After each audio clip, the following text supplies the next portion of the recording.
Pertanyaannya tentang Syekh Al-Bani Al-Alnofi. Syekh Al-Bani ini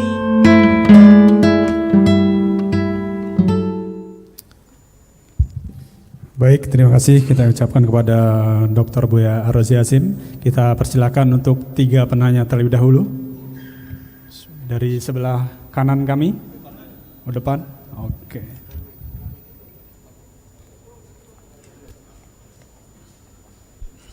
Oke, 1 orang dari belakang, ibu-ibu. Oke, baik.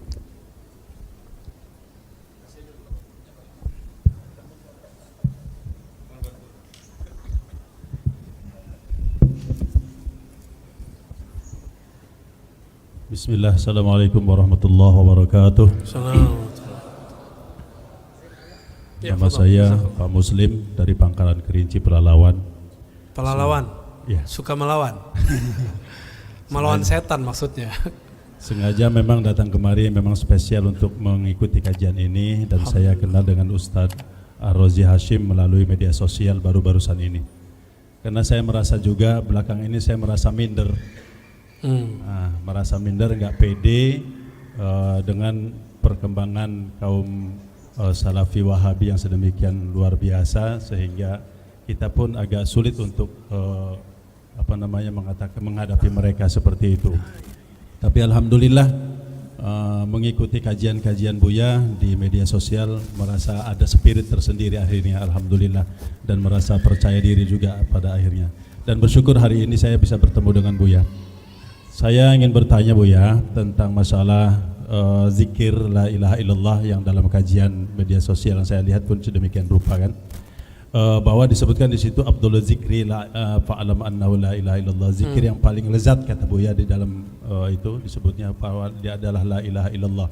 Dulu saya pernah mempelajari zikir itu sehingga teknik-tekniknya cuma enggak tahu, Allah alam, mungkin saya tidak mau mengembangkannya sehingga mungkin tidak mendapatkan kenikmatan sendiri di dalam zikir tersebut. Cuma kekhawatiran saya begini Buya, ketika kita benar-benar merasakan nikmat betul di dalam berzikir, apakah itu yang kemudian berefek, kemudian ada lihat di media sosial, kemudian berzikir sambil jingkrak-jingkrak, sambil berdiri sampai segala macam yang sepertinya kelihatannya sudah terlalu over gitu. Apakah efeknya sampai seperti itu? Dan saya merasa khawatir seperti itu. Karena analisa saya kayaknya seperti itu kurang tepat sekali, rasanya terlalu berlebih-lebihan. Syukran Ustaz. Assalamualaikum warahmatullahi wabarakatuh. Assalamualaikum warahmatullahi wabarakatuh. Langsung dijawab. Baik. Ada orang zikir nangis, ya. Ada orang zikir merinding-merinding.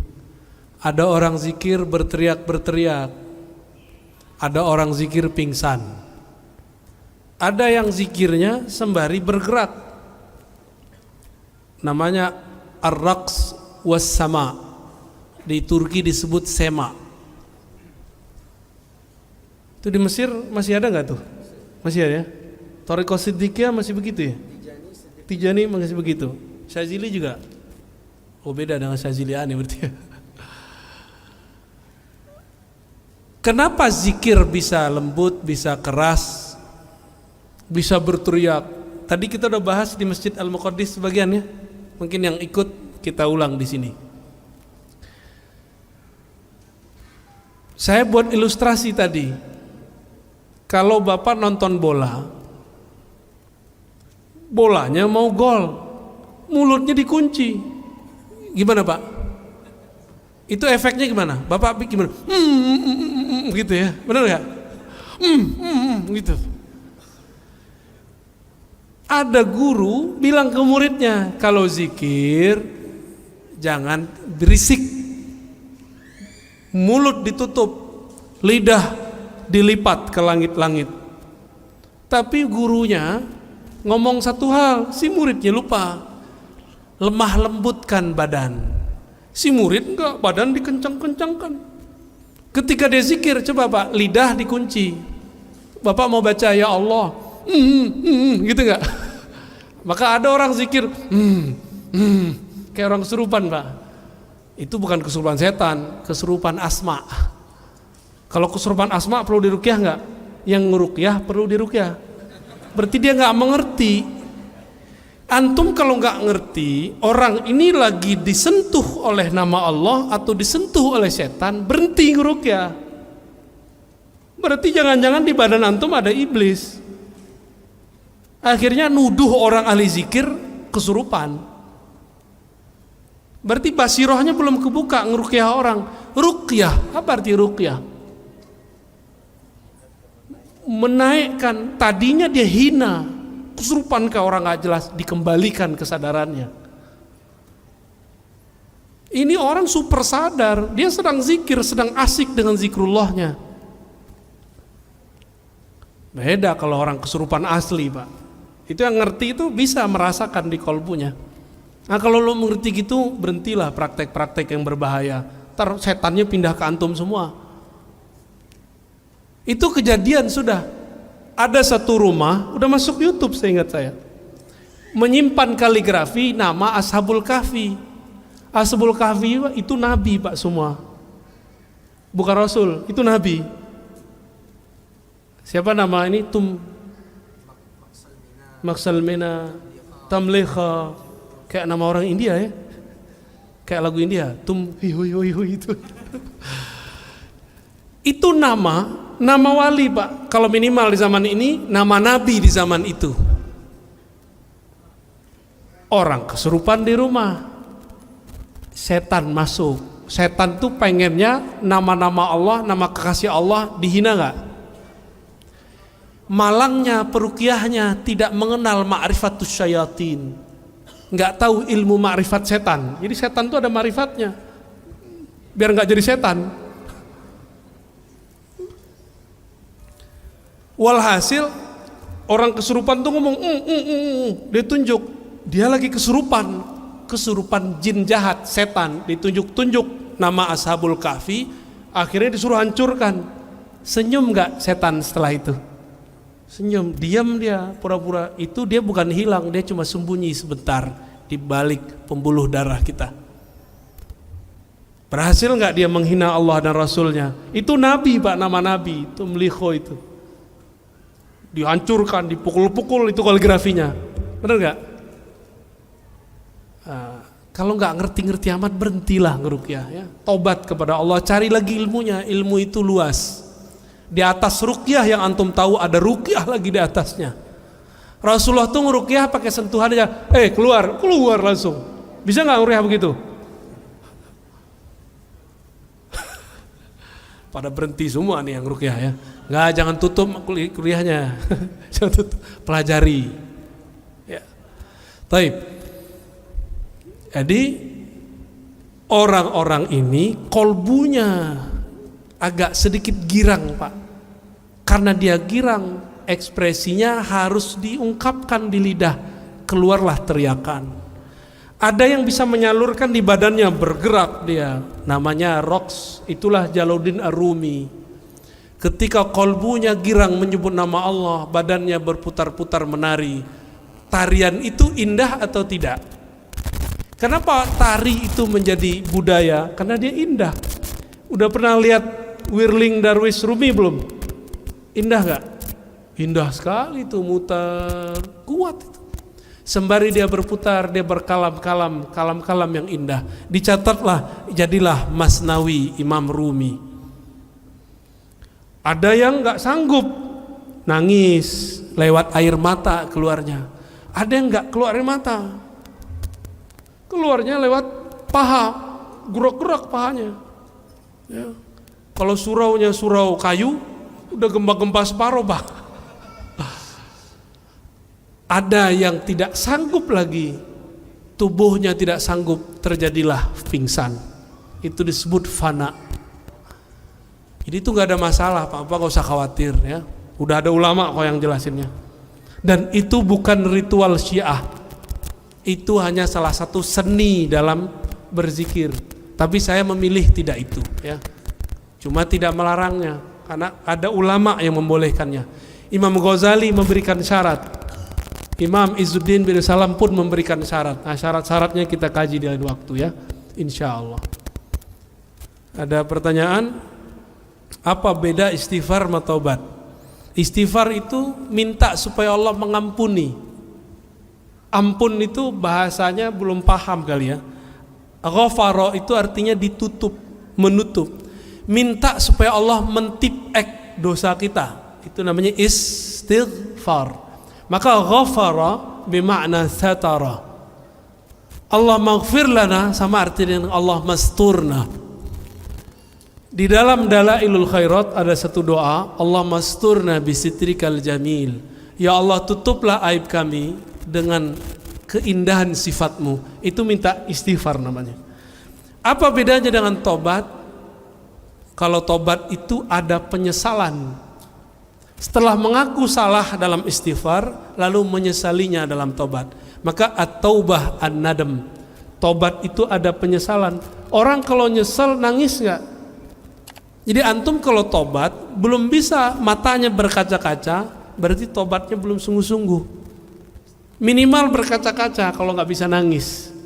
Minimal hatinya bergumuruh kalau tidak bisa menangis. Itu berarti sudah tobatnya sudah shadiq. Taubat nasuha. Tobat nasuha bukan sekali seumur hidup.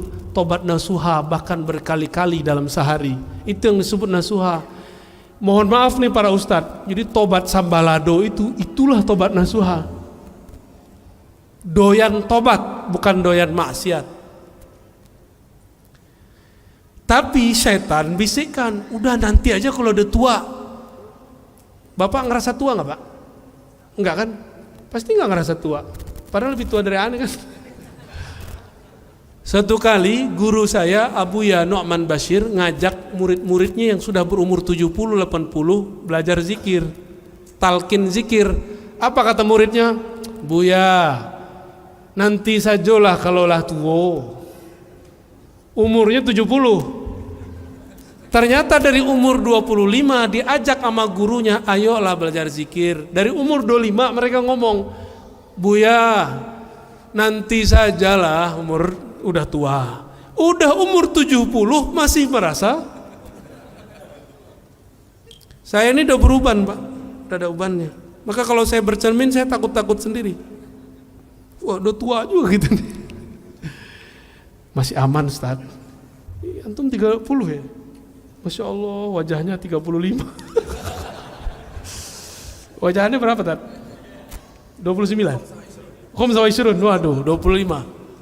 Bisa lagi nih. Taib. Itu bedanya ya. Istighfar itu kadang perlu diistighfarkan kembali, tapi kalau sudah tobat pasti dia nasuha. Maka tobat itu pasti nasuha. Itu udah pasti. Apa arti nasuh? Tulus. Tobat yang tulus. Orang yang suka mengakui dosanya kepada Allah di dunia, itulah yang disebut orang yang bertobat nasuha. Udah sering-sering ngaku kepada Allah. Ya. Fi, kaman? Khalas. Waduh. Yaudah, silakan diatur lah Ustaz. Ya, fadal. Langsung. Akhir ya. Taib.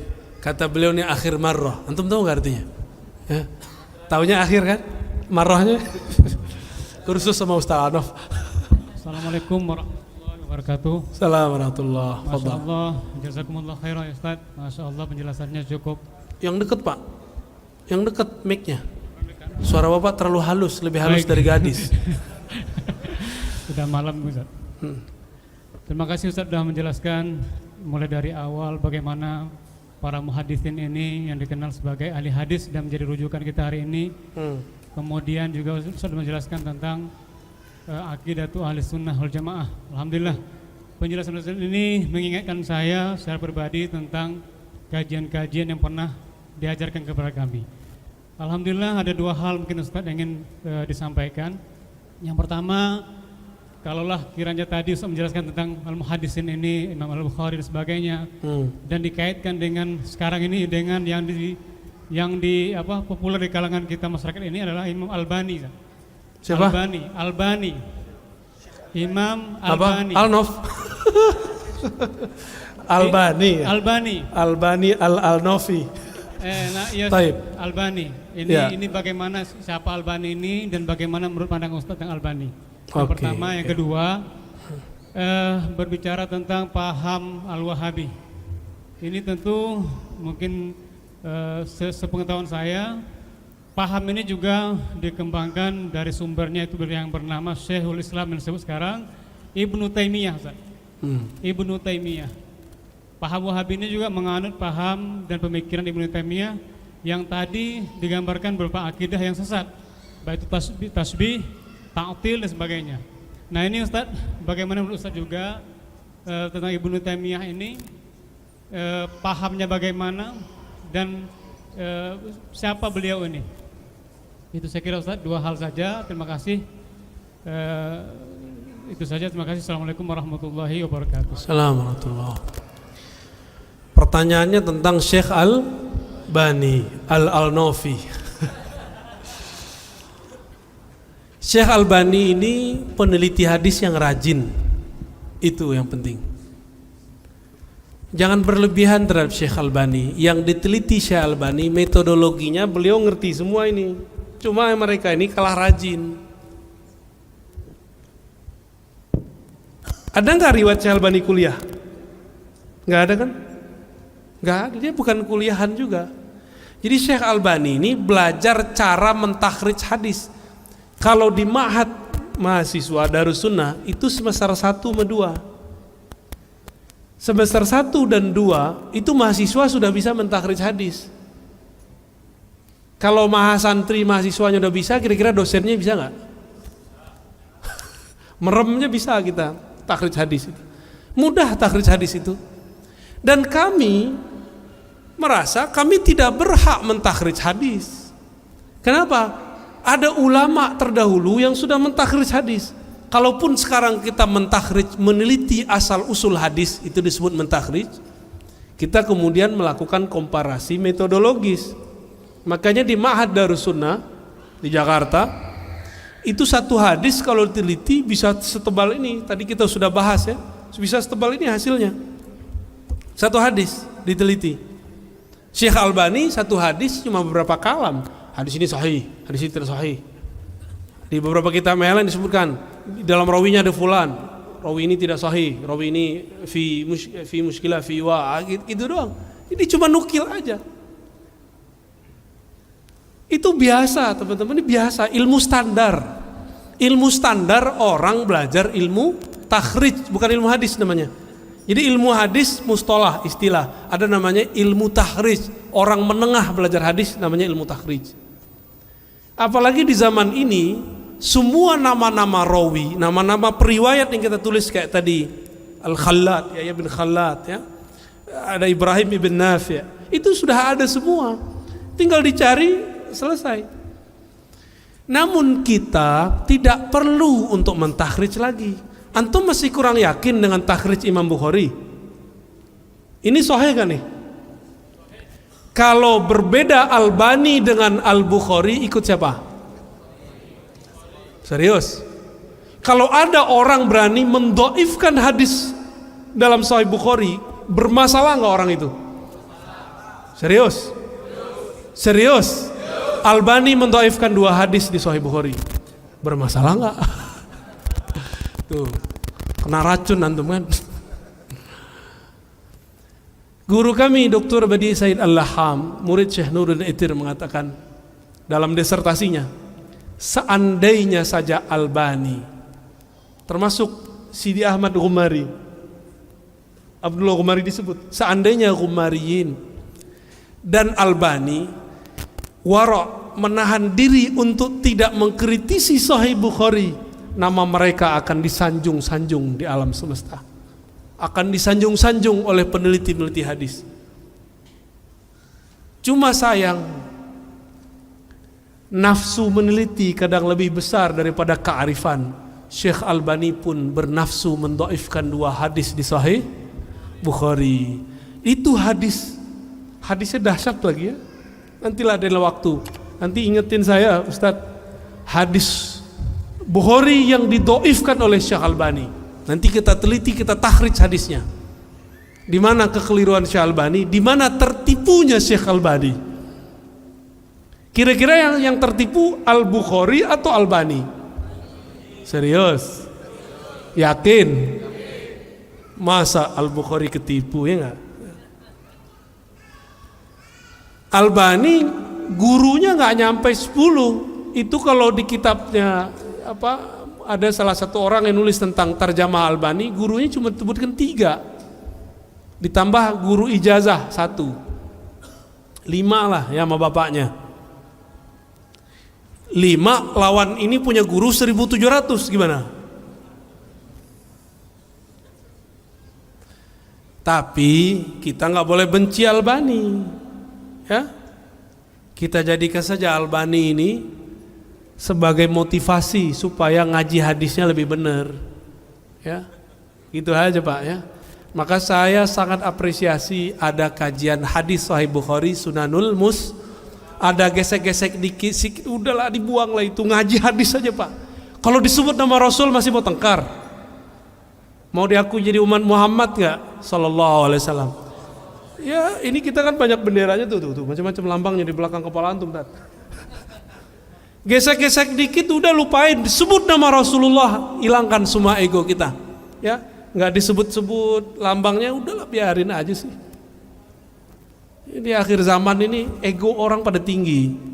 Berhasil melewati itu, antum akan menjadi pejuang-pejuang yang sebenarnya, ya.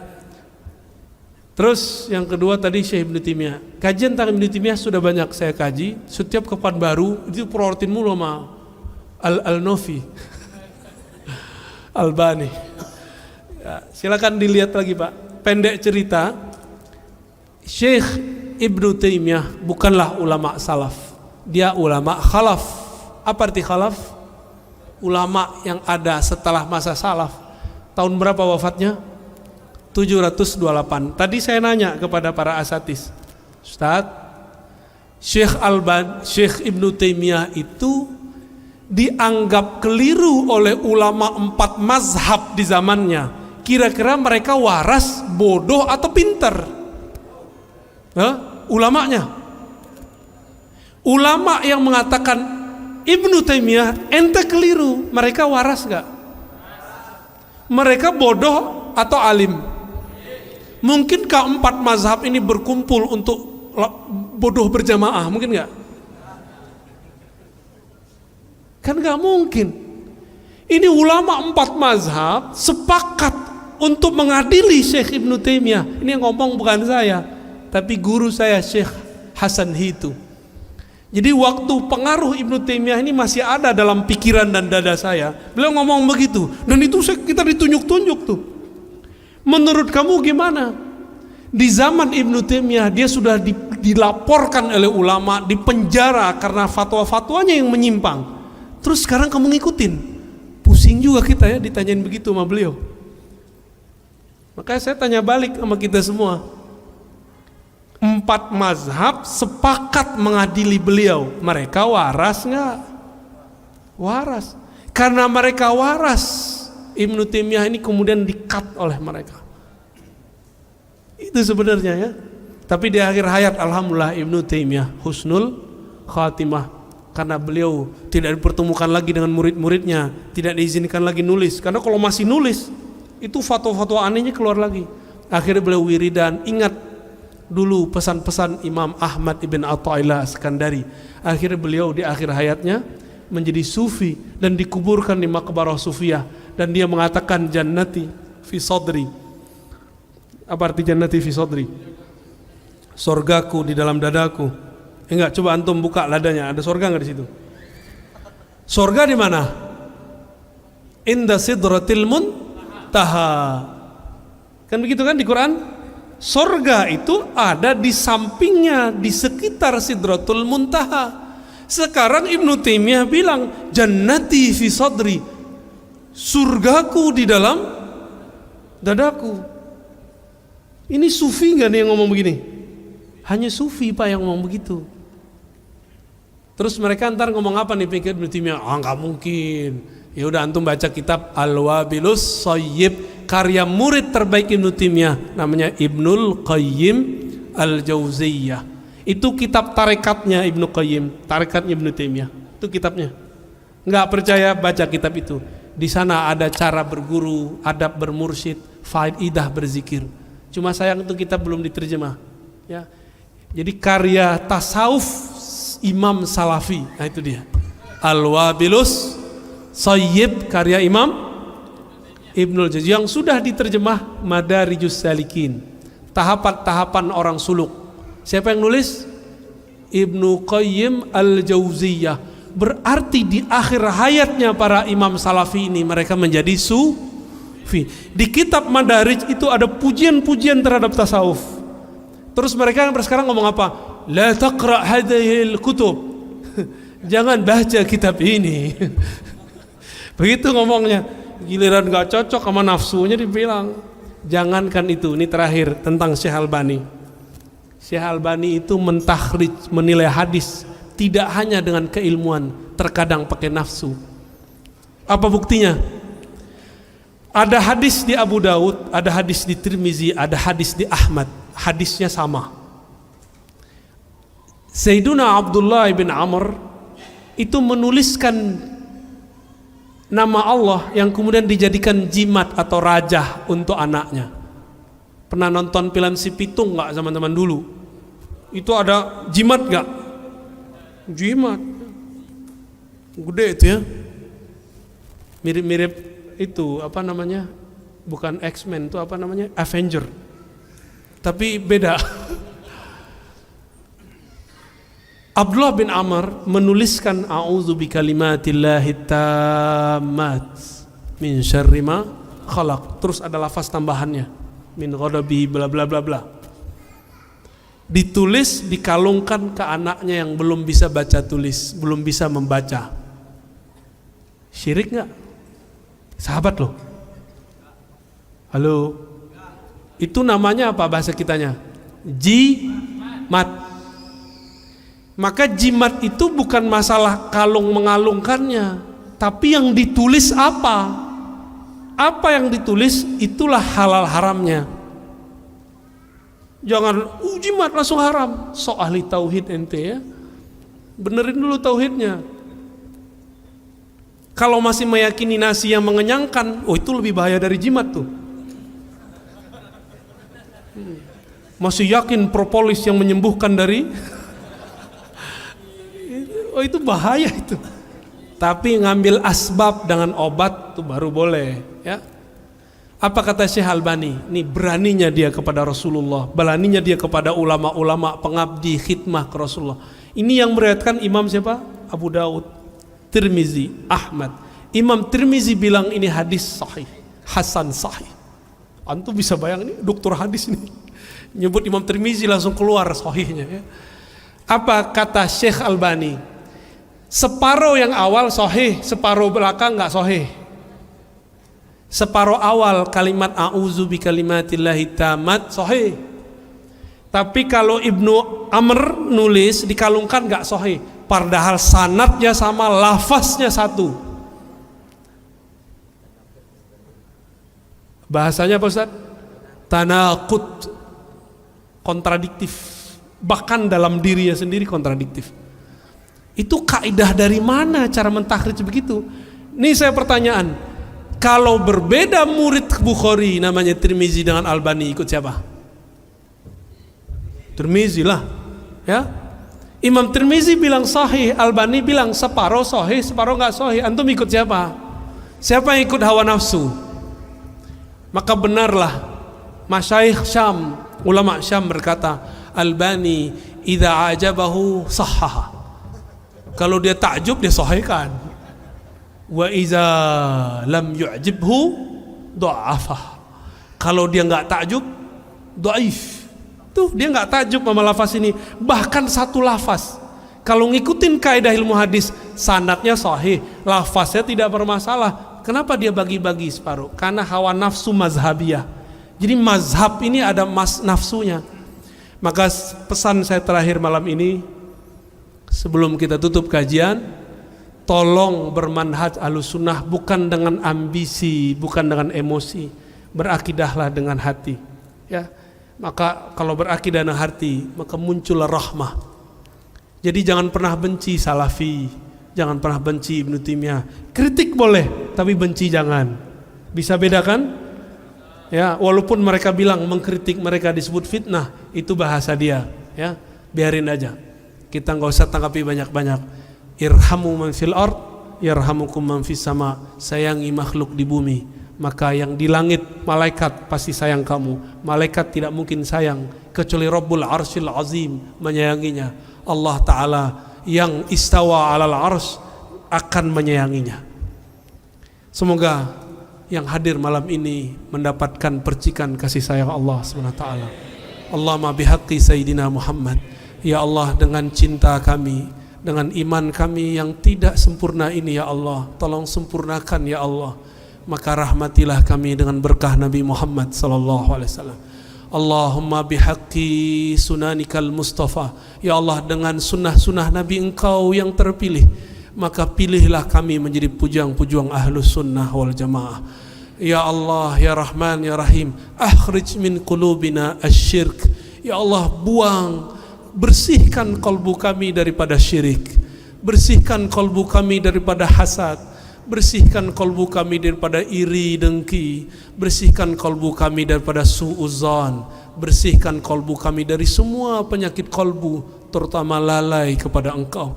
Allahumma salli ala Sayyidina Muhammad. Sama-sama baca, Allahumma salli ala Sayyidina Muhammad. Ya Allah, sampaikan salam rindu kami, salam cinta kami kepada baginda Nabi Muhammad sallallahu alaihi wasallam. Ya Allah, sampaikan salam maaf kami. Kami umatnya tapi tidak serius mengikutinya. Kami umatnya tapi tidak sungguh-sungguh ittiba mengikuti ajarannya. Tapi tetapkanlah kami ya Allah berjuang di jalan Nabi-Mu ya Allah, mati dalam husnul khatimah. Rabbana atina fid dunya hasanah wa fil akhirati hasanah wa qina adzabannar. Wa sallallahu ala sayyidina wa maulana Muhammad wa ala alihi wa ashabihi wa li baitihi wa dzurriyyati ajma'in. Walhamdulillahi rabbil alamin. Subhanakallahumma wa bihamdika asyhadu an la ilaha illa anta astaghfiruka wa atubu ilaik. Assalamualaikum warahmatullahi wabarakatuh.